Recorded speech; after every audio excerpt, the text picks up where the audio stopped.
هي وحده عدله ووحده متوفيه، فاحنا من هنا صعدتهن هن وياهم ثلاثه بس بشهود المنطقه يلا سعفتهم. نتواجد الان في موقع الجريمه بمنطقه الدسيم اللي اغتصبوا بها طفلتين في هذه المنطقه، طفله عمرها 4 سنوات واخرى عمرها 5 سنوات.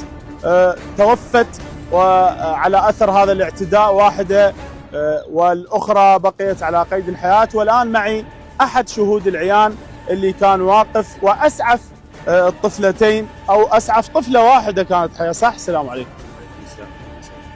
سولف لي شنو الحادث؟ والله الحادث انا ما اعرف عليه، انا فتت بسيارتي من هنا فجابوا اطفال من هنا، وحده متوفيه ووحده عدله، ابوها ابو العدله موجود هو شايلها، وجابوا وحده ميته بشهود العالم المنطقه، اسعفتهم بسيارتي المستشفى، بس هي يعني صعدوها هي متوفيه.